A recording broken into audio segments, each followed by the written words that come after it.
Salut à tous, j'espère que vous allez bien. Je vous retrouve aujourd'hui pour un nouveau bilan lecture. Dans un premier temps, je vais vous présenter mes lectures shonen. Ensuite, je vous présenterai mes lectures seinen. Il n'y a aucun shoujo ni yaoi dans cette vidéo. Niveau shonen, je vais vous présenter le tome 6 de Hokuto no Ken, l'édition de luxe de Tetsuhara publié chez Kazé. Le tome 3 de JoJo's Bizarre Adventure Phantom Blood de la saison 1 de Hirohiko Araki publié chez Tonkam. Le tome 6 de Animal Kingdom de Makoto Raikou publié chez Kiyun. Et enfin le tome 3 de Magical Girl of the End de Kentaro Sato publié chez Akata. Je commence avec le tome 6 de Hokuto no Ken de Tetsuhara publié chez Kazemanga. La série est terminée au Japon en 14 volumes. Le tome 7 est prévu en France pour le 26 novembre et le tome 8 pour le 7 janvier. Avant de vous parler de ce tome 6, je voudrais parler d'un point assez important il me semble. Quand vous ouvrez votre volume, vous avez un petit résumé disponible ici. Je vous conseille vivement de ne pas lire ce résumé tout simplement parce qu'il ne va pas vous résumer ce qui s'est passé dans le tome précédent, mais vous spoiler carrément ce qui va se passer dans ce tome-là. Ce qui n'est vraiment pas très malin d'avoir foutu ce résumé à cet emplacement. Mais bon, peu importe, ne le lisez pas si vous ne voulez pas vous spoiler ce qui va se passer dans ce tome 6. Dans ce tome 6, justement, qu'est-ce qui se passe? Kenshiro se retrouve à affronter Shu, l'empereur sacré. Et ce tome est un très très long combat contre Shu. Essayez de trouver un moyen pour le vaincre car ce type paraît totalement invincible comme tous les précédents ennemis de Ken. À la fin de ce tome, un second combat débute, mais Kenshiro n'est absolument pas impliqué dans ce dernier, mais je ne vous parlerai pas des deux personnages impliqués, même si c'est deux personnages assez importants dans l'histoire. Hokuto no Ken, pour ceux qui l'auraient pas compris, c'est un shonen de pur baston, avec des scènes assez trash, des combats assez dantesques et des morts très impressionnantes. Donc, âme sensible, s'abstenir, même s'il n'y a aucun âge prescrit pour lire Hokuto no Ken. Je pense que les plus jeunes ou les âmes sensibles, tout simplement, pourraient être choqués par certaines scènes. Et Dieu sait s'il y en a des morts dans les tomes de Hokuto no Ken. Le scénario n'est pas extrêmement poussé, on devine pas mal de choses. On imagine très bien comment certains combats vont se conclure. Certes, il n'y a pas de grande surprise, mais c'est une lecture qui est tout de même assez plaisante et un shonen que je considère comme un shonen culte à avoir lu. Niveau dessin, comme vous pouvez le voir, c'est vraiment magnifique. Cette édition de luxe est vraiment sublime et vaut carrément son prix. Donc voilà ce que ça donne, des pages couleurs, des pages noir et blanc. En plus, ce grand format permet d'apprécier encore plus les dessins. Une série que je conseille vivement si vous ne la connaissez pas, mais encore une fois, si vous êtes un petit peu sensible à tout ce qui est effusion de sang, c'est un titre qui risquerait de vous choquer, même si c'est ce qui a fait aussi la renommée de Hokuto no Ken. C'est une série assez sanglante et où les combats sont omniprésents. Je continue avec le tome 3 de Phantom Blood de la saison 1 de JoJo's Bizarre Adventure de Hirohiko Araki publié chez Tonkam. La série est terminée en 5 tomes. Le tome 4 est prévu en France pour le 15 octobre et le tome 5 pour le 12 novembre. JoJo's Bizarre Adventure, c'est clairement l'un de mes coups de cœur shonen de cette année 2014, même si cette saison 1, elle date un petit peu, niveau graphisme, ça date un petit peu de l'époque de Hokuto no Ken. Donc ça peut rebuter certains, ce qui peut se comprendre. Dans ce tome 3, qu'est-ce qui se passe? Dio s'est complètement transformé et commence à comprendre l'étendue de ses pouvoirs et tout le mal qu'il va pouvoir faire grâce à ses fameux pouvoirs. Jojo va rencontrer dans ce tome 3 un personnage clé qui va lui apprendre la technique ultime pour combattre Dio. Une technique assez complexe que Jojo semble pouvoir apprendre et arrive à mettre plus ou moins en pratique, mais c'est une technique que Jojo a encore un petit peu de mal à manipuler. C'est pas si évident que ça, il commence à peine à comprendre son fonctionnement, même s'il apprend assez vite et même s'il avait des prédispositions, dirons-nous, pour utiliser cette fameuse technique. Un tome bourré d'action, là encore c'est un shonen assez baston. Le scénario est certes un petit peu plus poussé que ce qu'on peut voir dans Hokuto no Ken, mais ça se veut clairement bourré d'action, bourré de scènes de combat très impressionnantes et également très sanglantes. Le chara-design est vraiment super sympathique. Le tome en lui-même est très prenant. Franchement, dans un tome de JoJo's Bizarre Adventure, on ne s'ennuie pas un seul instant. Pour celles et ceux qui cherchent un shonen avec beaucoup d'action, des scènes de combat, certes, un petit peu moins gore que ce qu'on peut voir dans Hokuto no Ken, c'est un titre que je vous conseille. Je continue avec le tome 6 de Animal Kingdom de Makoto Raikou publié chez Kiyun dans leur collection Kids. La série est terminée au Japon en 14 tomes. Le tome 7 est prévu en France pour le 13 novembre. Animal Kingdom, c'est clairement un shonen que j'ai adoré découvrir et qui m'a vraiment surprise car je m'attendais à quelque chose de beaucoup plus kitsch, de beaucoup plus light que ça, et c'est un titre qui est vraiment sombre. Ce tome-là est néanmoins moins sombre que ce que l'on peut voir dans les précédents volumes, mais il n'en reste pas moins qu'il y a des morts, des massacres d'animaux, des pauvres petits animaux innocents qui vont perdre tragiquement leurs parents, ce qui je pense fait que ce titre n'est pas à mettre entre les mains de jeunes enfants. Dans ce tome-là, qu'est-ce qui se passe? Tarosa est toujours avec ce petit girafon dont il essaye de retrouver le troupeau et la famille, et son périple avec donc ses amis, sa famille, va le conduire jusqu'à l'océan. Et là, lui-même et ses amis vont découvrir ce qu'est enfin l'océan et les créatures qui vivent dans l'océan, donc les requins, les baleines, les poissons. Et ce tome va nous permettre d'en savoir un petit peu plus sur les humains qui vivent sur cette terre. Tarosa n'est pas le seul, mais ça, on le savait déjà. On en a vu quelques-uns et apparemment, on les aurait tous vus à partir de ce tome 6. Autant vous dire, il n'y en a pas des masses. On ne sait pas pourquoi il n'y a pas beaucoup d'humains sur Terre. Voilà, les animaux ont des suppositions, mais c'est encore très flou, c'est pas encore bien développé dans ce tome 6. Tarosa et ses amis vont découvrir un lieu qui semble avoir été construit par les hommes il y a de cela fort longtemps, mais qui à présent est totalement squatté par des animaux. Notre petit héros a toujours son rêve fou et utopique que tous les animaux et humains vivent dans une parfaite harmonie et que personne ne bouffe personne. Il va toucher son rêve du bout des doigts, car enfin on va lui présenter la solution ultime qui permettra aux carnivores de ne pas bouffer les herbivores. Il va enfin se dire ça y est, j'ai atteint mon but. Mais non, on s'en doute bien au bout de ce tome 6, c'est clairement pas le cas. Ce qu'il pensait être la solution, c'est pas tant la solution que ça. En fait, il comprend qu'il n'y a pas vraiment de solution pour empêcher les carnivores de bouffer les herbivores. Même s'ils trouvent une alternative niveau nourriture, ils ont toujours cet instinct de vouloir bouffer un être plus faible qu'eux. Et il se rend compte que le travail, il va se faire à ce niveau-là et non au niveau de l'estomac. Et donc, c'est vraiment pas gagné d'avance. Il se rend compte qu'il y a d'autres créatures capables de parler comme lui et de comprendre le langage des autres animaux, même si c'est pas vraiment encore développé dans ce tome 6. D'ailleurs, en parlant de ce tome 6, il faut savoir qu'il se termine ici. Voilà, là vous avez le tome 6. Et là, c'est totalement HS. Alors, le tome 6 se termine sur un suspense de dingue, car on découvre une nouvelle capacité de Tarosa, en plus de parler et de comprendre le langage de tous les animaux. Il y a une nouvelle capacité un petit peu hors norme, encore une fois, qui se dévoile. Le tome 6 s'achève ainsi dans un suspense de dingue.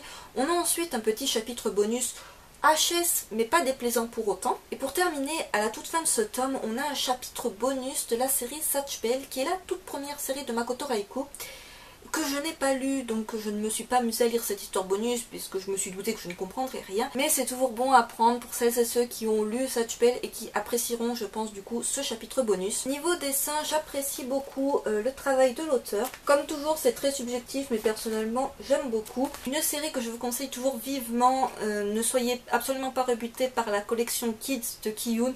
Ce n'est vraiment pas une classification que j'aurais donnée pour cette série. Je conclus niveau shonen en vous présentant le tome 3 de Magical Girl of the End de Kentaro Sato, publié chez Akata. Série toujours en cours au Japon avec déjà 6 tomes de parus, et le tome 4 est prévu en France pour le 13 novembre. Ce tome 3, j'ai pu en lire de très bons échos sur la toile avant même de le lire, et ça m'a vraiment motivé à le lire, même si c'est une série, voilà, on n'a pas trop besoin de vous motiver à lire la suite. Et ce tome 3 est tout simplement génial.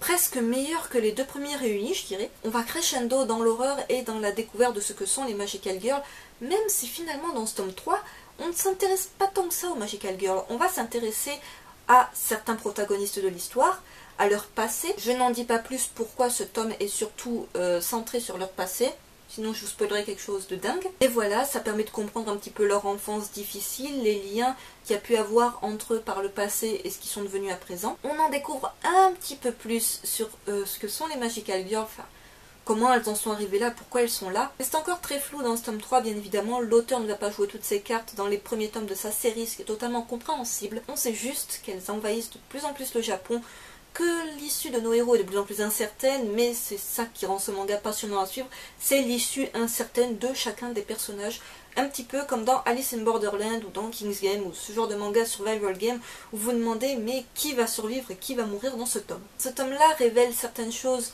à propos de quelques-uns des personnages principaux, que les plus gentils ne sont pas forcément ceux qu'on croit, et que ceux qui paraissent ultra méchants ne le sont pas spécialement dans le fond. Les Magical Girls, on les voit finalement qu'à la fin de ce tome, on pourrait penser que c'est décevant de ne pas les voir avant, mais je peux vous assurer que le tome est suffisamment passionnant pour vous tenir en haleine, que finalement vous êtes bien content de retrouver les Magical Girls à la fin du tome, mais qu'elles vous ont pas spécialement manqué parce qu'elles sont pas totalement absentes non plus durant toute la durée de ce tome. Niveau dessin, comment vous dire que c'est juste sublime. Les couvertures, voilà, le travail des couvertures est juste génial.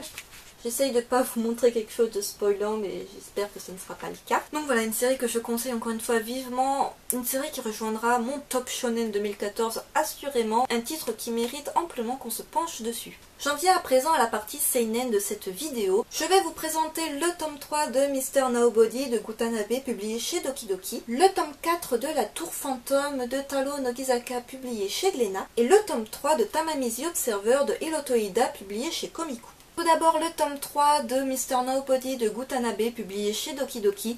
Il s'agit du tout dernier tome de la série et un tome qui me laisse un petit peu un goût amer, je dirais. Une série sur laquelle finalement je n'ai pas tant accroché que ça, principalement à cause des dessins. Alors ça peut paraître idiot parce que j'aurais pu m'arrêter au tome 1, mais j'ai voulu continuer car le synopsis promettait pas mal de choses. Et voilà, je n'ai vraiment pas accroché au dessin, c'est totalement subjectif de ma part et peut-être futile pour certains d'entre vous. Dans ce tome 3, on a enfin toutes les révélations à propos de Kawaii, des clones, des expériences qu'il y a pu y avoir pendant la guerre, etc. Un polar qui se veut assez sombre et bourré de suspense, mais je n'ai pas trouvé ça vraiment passionnant à suivre. Voilà, c'est pas vraiment un titre qui m'aura tenu en haleine, j'ai pas vraiment été passionnée par l'histoire. Les personnages sont assez froids, inexpressifs, et ça m'a vraiment rebuté à lire la série de manière générale. Voilà, des personnages auxquels on ne s'attache pas, on n'a pas spécialement envie qu'ils s'en sortent, de savoir comment ils vont s'en sortir. Peu importe, c'est vraiment pas une série qui m'a passionnée dans l'ensemble. Mais bon, ça pourrait intéresser certains d'entre vous, je pense. La fin de la série est assez ouverte. Les explications données, oui, sont dans un sens convaincantes, mais bon, ça m'a vraiment pas intéressé plus que cela de comprendre le pourquoi du comment de l'histoire. Et dans les dernières pages, on comprend que la fin est ouverte, qu'on peut s'imaginer comment l'histoire va continuer, même si on peut comprendre que finalement c'est un cycle sans fin. Une série que je ne conseille pas vraiment, mais bon, comme toujours, il vaut mieux vous faire votre propre avis sur la question. Je continue avec le tome 4 de La Tour Fantôme de Taro Nogizaka publié chez Glénat. La série est toujours en cours au Japon avec déjà 8 tomes de parus et le tome 5 est prévu en France pour le 19 novembre. Là par contre c'est une série pour le coup que je vous conseille car elle est bourrée de suspense, de révélations en pagaille et l'histoire en elle-même est hyper prenante. Même si, comme dans Mr. Nobody finalement, les protagonistes ne sont pas plus attachants que cela. Le personnage principal, donc Tetsuo, que vous voyez là, c'est finalement le personnage qui va mener l'histoire et entraîner Taishi avec lui dans de folles enquêtes. Mais voilà, c'est un personnage très froid, mais qui reste très charismatique, alors que Taishi, c'est le couard par excellence, le gars qui ressemble à rien, qui sert un petit peu à rien aussi, hein, faut le dire clairement. Mais voilà, c'est pas le personnage auquel on va spécialement s'attacher, on va espérer qu'il s'en sorte absolument, on s'en fout un petit peu de son cas je dirais. Leur quête de vérité à propos de la tour fantôme va les entraîner dans un village isolé qui ne vit que par le trafic de l'opium.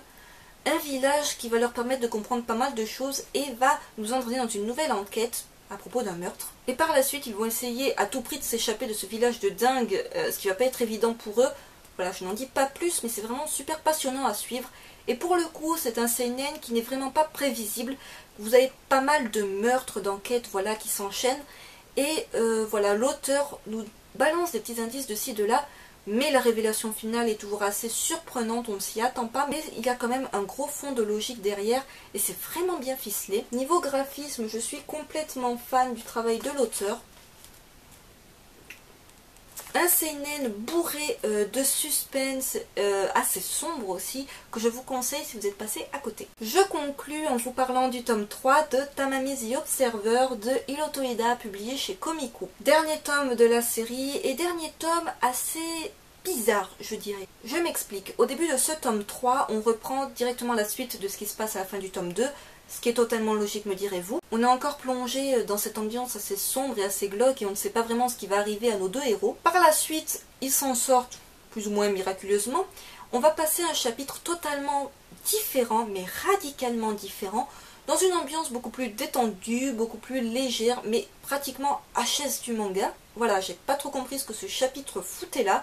Il est certes très plaisant à suivre, très drôle, mais ça redescend par rapport au chapitre d'avant qui était très sombre, bourré de suspense. On ne savait pas comment Seiichiro allait réussir à s'en sortir. Voilà, là on passe à quelque chose de beaucoup plus léger. Finalement on redescend brutalement au niveau de la tension, on passait d'un truc bourré de suspense à quelque chose de très léger. Tamami the Observer, c'est pour moi un seinen qui avait de très très bons éléments, mais ces éléments n'ont pas été suffisamment développés. Le personnage de Seiichiro, c'est un personnage que je rapproche beaucoup du personnage de Light de Death Note, dans le sens où ce sont tous les deux des personnages très intelligents, très butés. Voilà, ils ont un objectif, cet objectif n'est absolument pas louable, mais c'est un objectif qui les porte vers l'avant, et ils vont tout faire pour y parvenir, quitte à blesser des gens, quitte à manipuler des gens, peu importe, seul leur objectif compte. Le personnage de Seiichiro, c'est vraiment un personnage que j'ai trouvé très classe, et très intéressant dans le sens où il est des fois dans des situations qui pour nous semblent désespérées, et pourtant avec son baratin il va arriver à s'en sortir, même si parfois vous dites non c'est tiré par les cheveux, tu peux pas t'en sortir comme ça, et parfois, voire souvent, c'est de la chance, une chance assez insolente pour un personnage qui ne mérite vraiment pas ça. On ne sait clairement pas à la fin de la série si Seiichiro parvient ou pas à son but. Du moins, à la fin de ce tome 3, il n'y parvient pas, mais est-ce qu'il y parviendra par la suite, ça on ne le saura jamais. La fin de cette série, je l'ai trouvée très frustrante, dans le sens où une porte s'ouvre. Fin. Voilà. Une porte s'ouvre. Fin. Vous n'avez aucune réponse, vous ne savez pas ce qu'il y a derrière cette porte. C'est bien dommage, parce que même si la fin, vous allez me dire, c'est une fin ouverte, certes, mais il y a des fins ouvertes qui sont bien plus réussies que celle-ci et beaucoup plus satisfaisantes du moins que celle-ci. Ce tome 3 m'a également frustrée dans le sens où tout le dernier chapitre est consacré à Tamami, à son pouvoir, à comprendre qui elle est réellement. Et ça c'est vraiment bien que le personnage de Tamami, on le voit enfin dans toute sa splendeur à la fin de ce tome 3. Mais ça arrive justement à la fin, dans les dernières pages. Et c'est vraiment dommage, car tous les éléments qui sont balancés comme ça, il y avait suffisamment matière à vous faire un tome entier et qui soit passionnant à suivre. Car même si c'est tiré par les cheveux, son histoire de pouvoir, qui elle est réellement, c'est absolument pas plausible, mais c'est bien trouvé de la part de l'auteur. Et ça méritait bien un tome entier à lui consacrer. C'est ce qui m'a franchement déçu. Niveau dessin, je trouve le chara design de l'auteur vraiment très intéressant. Le personnage de Seiichiro est ultra charismatique et finalement, même si le manga s'appelle Tamami, il aurait pu s'appeler Seiichiro car c'est lui qui est clairement plus mis en avant que Tamami, qui veut être la pauvre petite fille naïve qui va se faire manipuler par Seiichiro de A à Z sans s'en rendre compte. Une série que je ne conseille pas vivement si vous êtes passé à côté, qui est néanmoins intéressante, il y avait de bons points, malheureusement qui n'ont pas été assez développés par l'auteur ou du moins trop rapidement. Je ne la conseille pas vraiment, mais je vous conseille toujours de vous faire votre propre avis. Après tout, comme Mr. Nobody, c'est une série qui compte simplement 3 tomes, c'est pas un très gros investissement. Donc faites-vous toujours votre propre avis si la série vous intéresse. Ainsi s'achève ce bilan lecture, j'espère qu'il vous aura plu. N'hésitez pas à me dire en commentaire si vous avez un avis totalement différent sur certaines de ces séries, ce que vous en avez pensé, s'il y en a qui vous ont déçu ou au contraire plu alors que moi elles m'ont déçu.